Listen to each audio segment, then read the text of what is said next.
दयारे शौक में आए थे एक ख्वाब के साथ, गुजर रही है मुसलसल किसी अजाब के साथ। हमें ये खौफ अंधेरे निगल न जाएं कहीं, सो हमने जिस्म को ढांपा है आफताब के साथ। नमस्कार, मैं हूं राजीव और आप देख रहे हैं घूमता हुआ आईना। तो देश में कोरोना की दूसरी लहर अब लगभग काबू में है। कई राज्यों में अनलॉक की प्रक्रिया भी शुरू हो गई है। विधानसभा और पंचायत चुनाव भी निपट चुके हैं। सेंट्रल विस्टा पर काम तेजी से चल रहा है। विरोधियों को जवाब देने का सिलसिला जारी है, यानी सब कुछ मोदी जी के मन के मुताबिक ही चल रहा है। फिर भी कहीं ना कहीं एक अजीब सी खलबली का एहसास हो रहा है।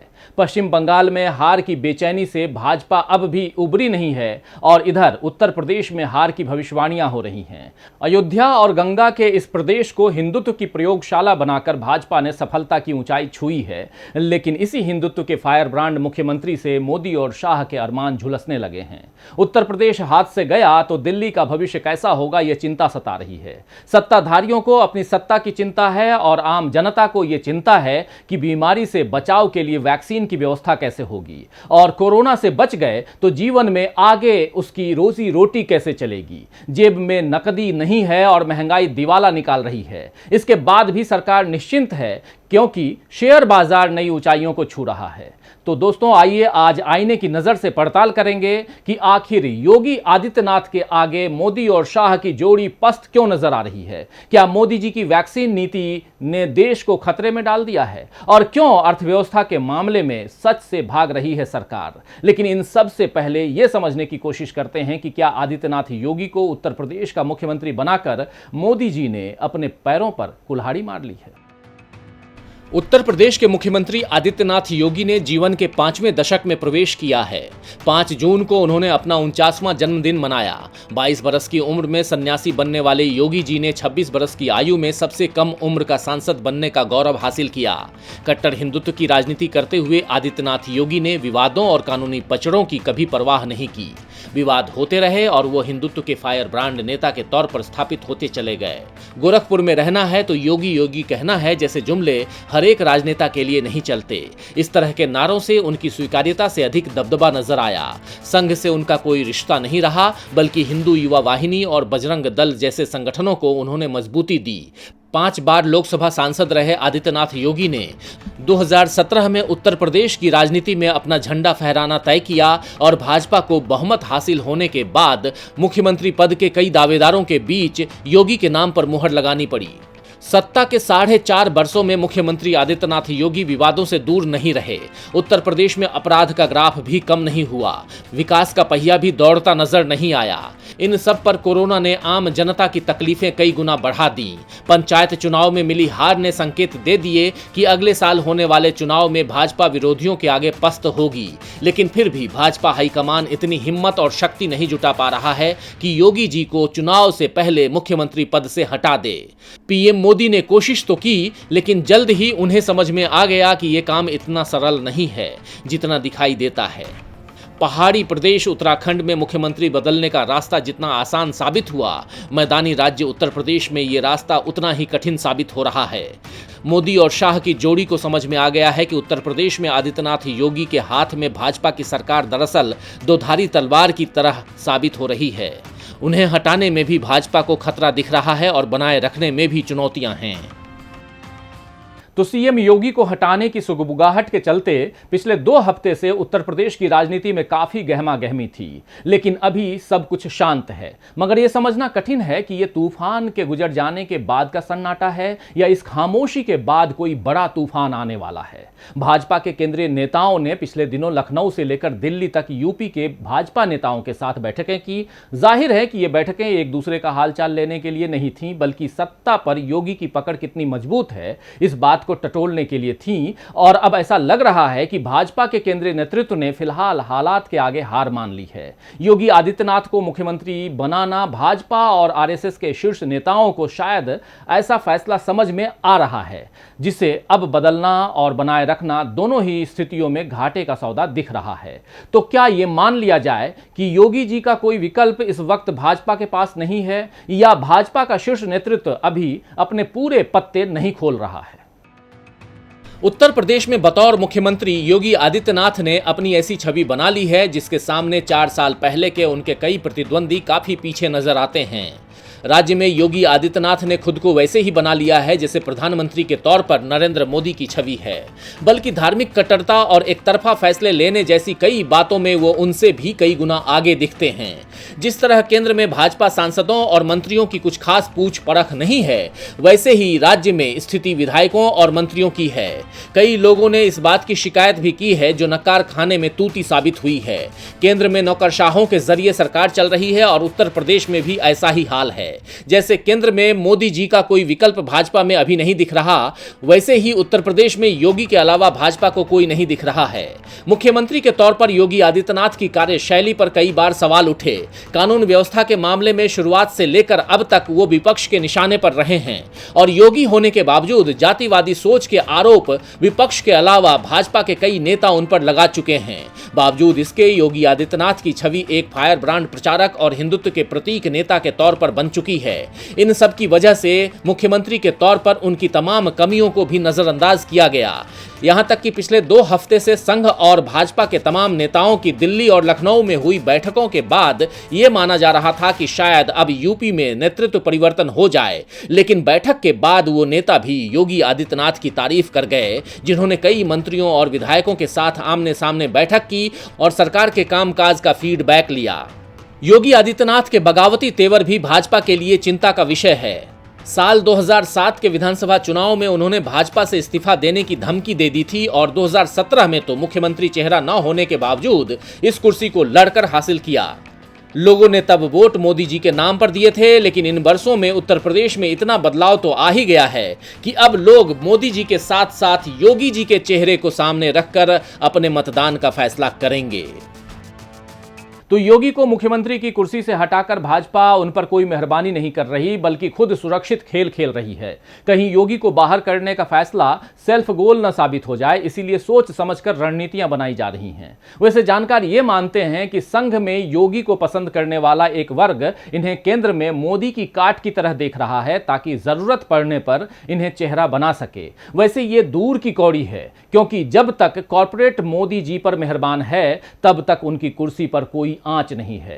चंद उद्योगपतियों और मोदी जी ने एक दूसरे को सहारा देकर अपना मुनाफा जो है वो बढ़ा लिया है और उसको साध लिया है, लेकिन देश इस वक्त जिस घाटे को झेल रहा है उस पर ध्यान नहीं दिया गया तो देश का भविष्य बड़ा ही चिंताजनक हो सकता है।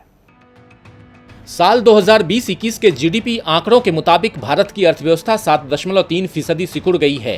हालांकि देश में इसे राहत की बात बताया जा रहा है, क्योंकि केंद्रीय सांख्यिकी संगठन एनएसओ ने साल 2021 में अर्थव्यवस्था के 8% सिकुड़ने का अनुमान लगाया था, लेकिन विश्व बैंक के चीफ इकोनॉमिस्ट रहे कौशिक बसु ने इसे सरकार की नीतिगत असफलता बताते हुए लिखा है कि साल 2020-21 के जीडीपी ग्रोथ के आंकड़े के साथ भारत 194 देशों की रैंकिंग में 142वें नंबर पर आ गया है, जो कभी दुनिया के सबसे तेजी से बढ़ते देशों में एक था। जो ऐसा कह रहे हैं कि कोविड के चलते सभी देशों के साथ ऐसा हुआ है, उन्हें मैं सलाह दूंगा कि वे जाएं और फिर से अपनी स्कूली किताबों में रैंकिंग का मतलब पढ़ें। इस साल कृषि और बिजली को छोड़कर बाकी सभी सेक्टर महामारी से बुरी तरह प्रभावित हुए हैं। व्यापार, निर्माण, खनन और विनिर्माण सेक्टर में भारी गिरावट दर्ज की गई है। भारत में असंगठित क्षेत्र के 40 करोड़ कामगारों में से ज्यादातर इन्हीं सेक्टर में काम करते हैं।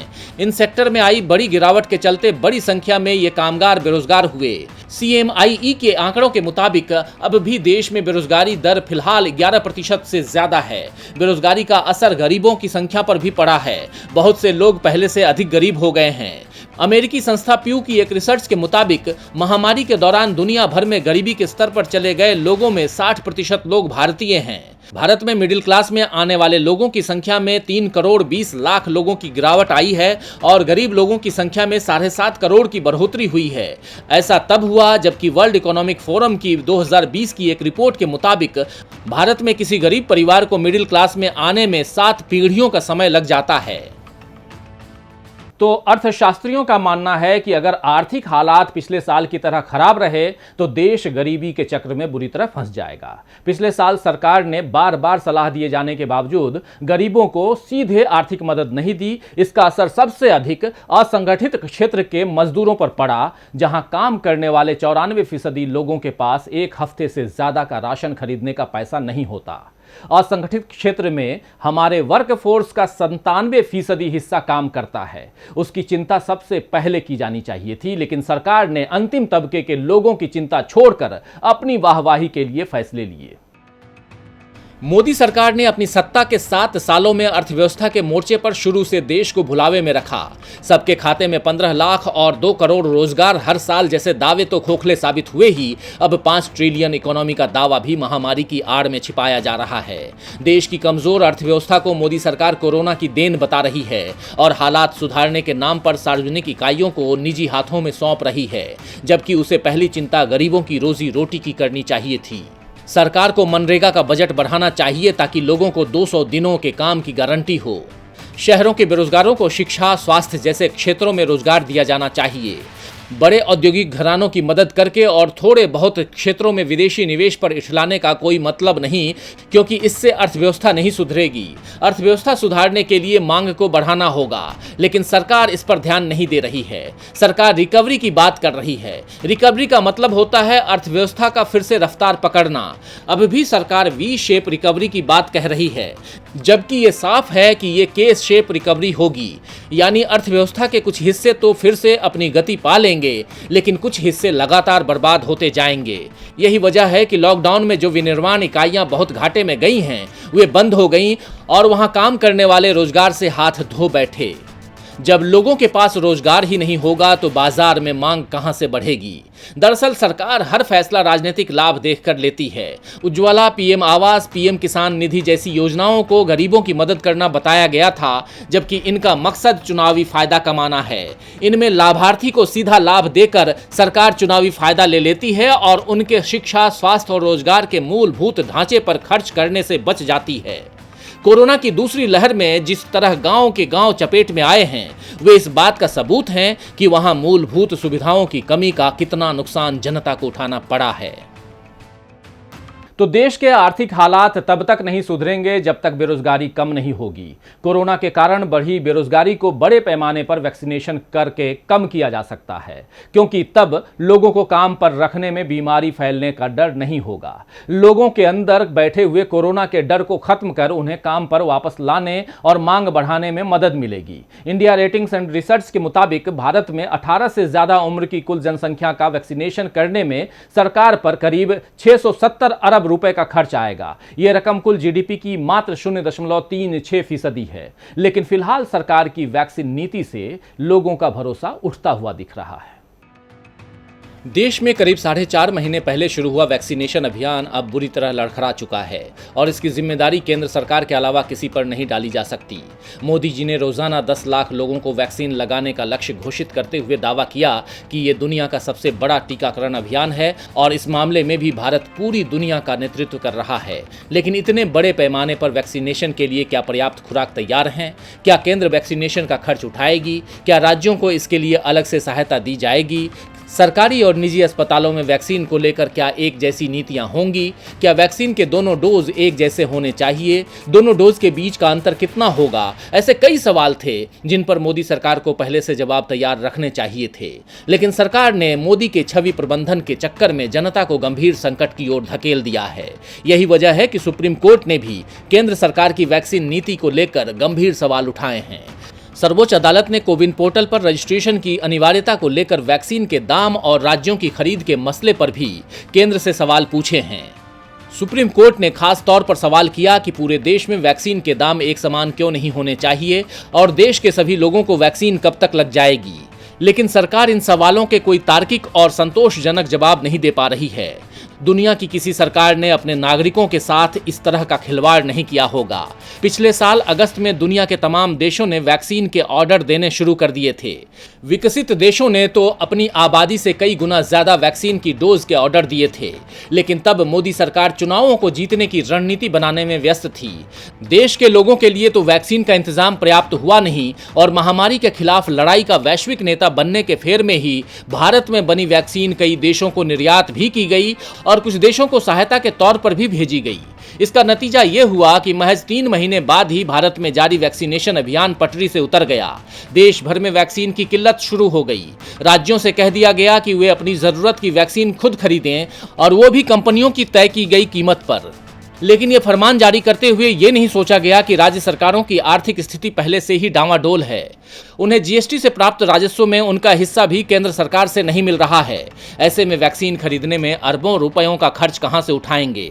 वैक्सीन लगवाने के लिए बार बार उम्र की सीमा तय करना और कीमतों को लेकर भ्रम की स्थिति बनाए रखने से भी हालात काफी खराब हो गए। तो जिस तरह नोटबंदी और जीएसटी को लेकर केंद्र सरकार के फैसलों से देश की अर्थव्यवस्था तबाह हुई है, उसी तरह सरकार ने अपनी वैक्सीन नीति में भी बार बार बदलाव करते हुए जनता के स्वास्थ्य के साथ राज्य सरकारों को भी आर्थिक रूप से संकट में डाल दिया है। अर्थव्यवस्था से लेकर स्वास्थ्य के मोर्चे तक सरकार की नाकामी बताती है कि देश संभालने के लिए बड़बोलापन नहीं बल्कि दूरदृष्टि चाहिए और इसके साथ अपनी आलोचना सुनने की सहनशक्ति और भूल सुधार करने की इच्छा शक्ति भी होना चाहिए। मोदी सरकार में फिलहाल इन सब का बड़ा अकाल है। खैर, शायर ऐसे मेहदी ने ठीक ही फरमाया है कि मुस्तकिल अब बुझा बुझा सा है, मुस्तकिल अब बुझा बुझा सा है, आखिर इस दिल को ये हुआ क्या है। तुमको चाहा बड़ा कसूर किया, तुम ही बतला दो कि अब सजा क्या है। तो आज के लिए बस इतना ही। फिर मिलेंगे खबरों के नए आईने के साथ। तब तक देखते रहिए डीबी लाइव। नमस्कार।